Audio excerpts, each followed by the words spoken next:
Spindle Horse Studios, known for Helluva Boss and Has Been Hotel, is getting a new title in their catalog of animations. That title being Homestuck, a popular comic with one of the biggest fandoms online. So big, in fact, that anyone would shiver at the mention of the phrase Sharpie Bath. However, people from the fandom have not been the most excited considering that it's from Spindle Horse, well, Spindle-Roo, as the base of operations for Homestuck will be in Australia. But anyways, people are weary of the fact that the show may not be that good due to Helluva Boss's and Has Been Hotel's writing flaws, big or small. And due to that, a lot of misinformation was spread. People feared that Vivian Madrano, aka Vizipop, was going to be writing it, when she's merely producing it. And the creator of the original Homestuck comic, Andrew Hussey, will be behind the wheel. As for me, I have no particular bias as I've never read the comic beyond the first 3 chapters, but I do have Homestuck troll characters. Say hi to Cacfree!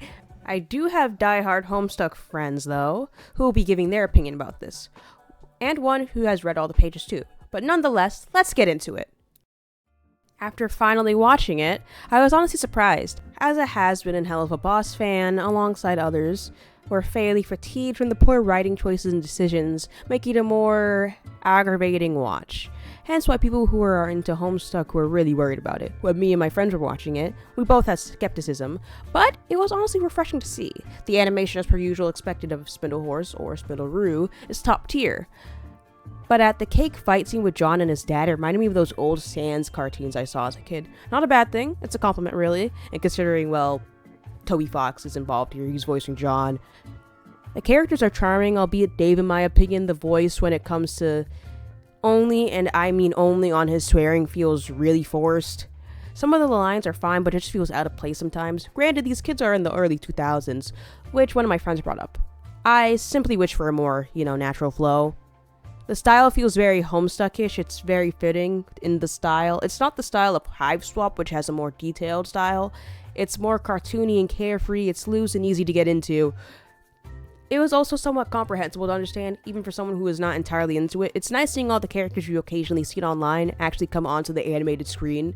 I enjoyed it, and I hope that diehard Homestuck fans like it too. It's definitely going to be a resurgence for the fan base, for better or for worse. Just to all the cosplayers out there, please don't dye your skin with Sharpies. But jokes aside, the voice acting for the cast was really good. I wasn't expecting Toby Fox to do so well as John, but granted, I know he was the headcanon voice for him due to, I think, that one album he had with Andrew Hussey. My friends say it's called I'm Having a Baby and the Baby Is You or something. I'm just a messenger here, man. But now for the humor. The humor never made me laugh out loud, but smile in the music from time to time. I don't think most will be rolling on the floor laughing. The jokes are akin to like Vizipop's pilot humor against the one of Helluva Boss or Has Been. It's humor that will make a kid chuckle, perhaps, a lot of swearing. It may not make you lore hungry or lore crazy as, like, for say, Gaizu Guinevere, but there are hints of interest here, especially in the final shots. But they have different themes. This one's more clearly centered around comedy, perhaps with a flair of dramatics. There's some lore here and there, like Big City Greens or maybe even Owl House if they really lock in. I don't think they'll pull off a Gravity Falls, but I do hope they do. This is also skepticism talking, so keep that in mind. One of the main things going around was that Andrew Hussey was basically scrapping the comic and basically telling people to ignore it in favor of the animated show. So it appears he wishes to show his true potential here, hopefully.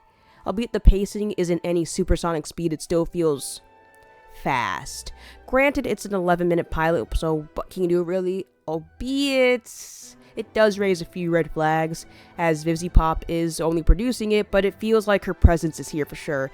It's here and lingering, the swearing feels out of place, the fast pacing, and it's all wrapped in a really nice bow of amazing animation. You won't feel like she's gone, she's still here in the back seat, but you'll definitely feel it.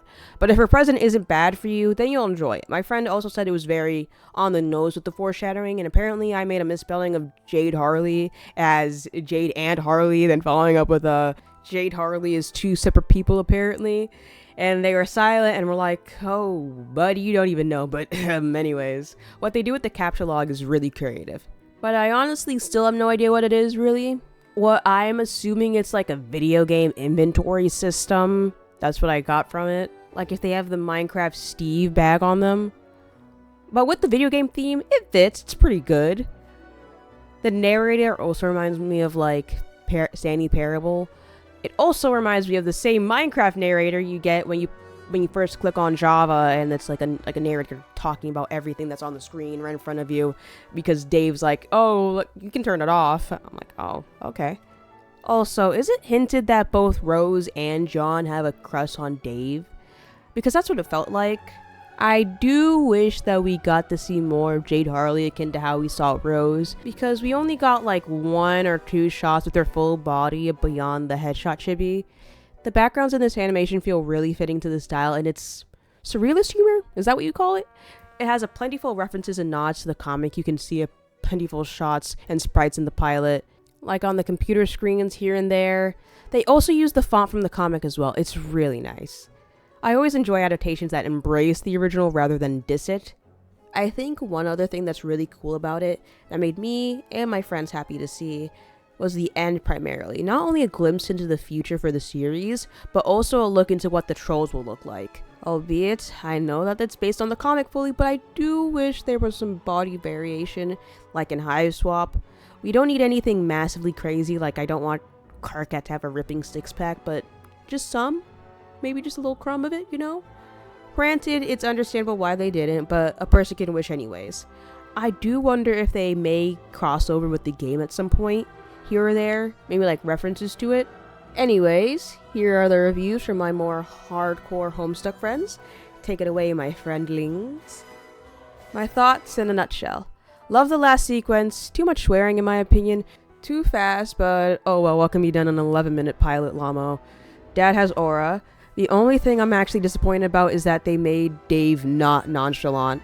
Like, why am I smiling all the time? You don't see Dave smiling until like Act 2, and it's 1 pixel when Jade talks. Toby Fox, John Egbert sounds very natural. I love it.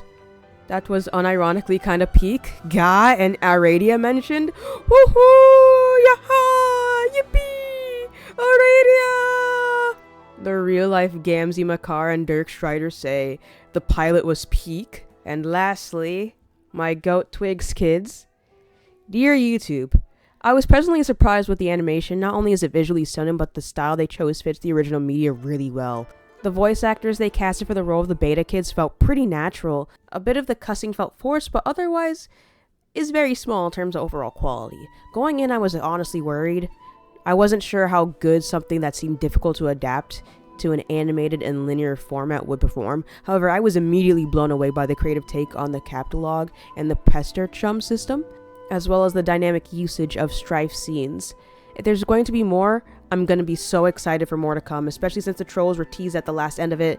And with the scenes we were shown so far, it looks like it's going to be quite canon complacent compared to the original source material. The sound effects, music, had me locked in, as the kids say nowadays. Insert awkward laugh. Plus, if they're going to be canon compliant, that means we might get to see all the Flash animations remade. And it's going to be so awesome to see not only those again, but imagine how the new generation is going to feel. Again, so awesome. I'm extremely excited. Also, Dave Sprite. Oh my god, Dave Sprite, oh my god. Leans on one nonchalantly, I say with Riz. So you come around here often, handsome. Says with more Risley. Calls me the Risley Bear. Dave Strider. Hi, Debbie Ryan Hairtux. Written by yours truly. Carcat, JJ, Radiation, Rose Vantis, Davis, Real Life Jr., the second, but also the first. And back to Fantoy here. I truly think the pilot has potential and could absolutely disprove any doubt. A lot of the fans from the comic from the OG days are probably adults now. They could handle a lot more nuanced themes or more serious aspects if they decide to dive deep into the lore, but there's also going to be a new surge of fans ready and eager to reread the comic and perhaps play the game, get into the communities. A lot of people could come together, or apart, like how fandoms do. I can only imagine how many Homestuck cosplayers are getting their thread and needles ready. Their hornwear out for this too, and oh god, imagine the new age Gamzee stands. And the fan art is going to be immaculate, I promise you that, absolutely. Believe it or not, Homestuck does mean a lot to a plentiful amount of people, as does any Meteor show. What really matters is how the fans enjoy it. With more people following along on the bandwagon, the audience will most likely attract kids, or teens, a new generation of Homestucks to come. Now, with that out of the way, how'd you all like the Homestuck pilot? Did you love it, hate it, adore it? I'll be happy to watch the rest of the series. I'll even be more surprised if it comes out to be Gravity Falls levels of greatness. Anyways, please like, subscribe, and tell me your thoughts on the Homestuck pilot. Also, don't forget to follow my Instagram. Ta-ta!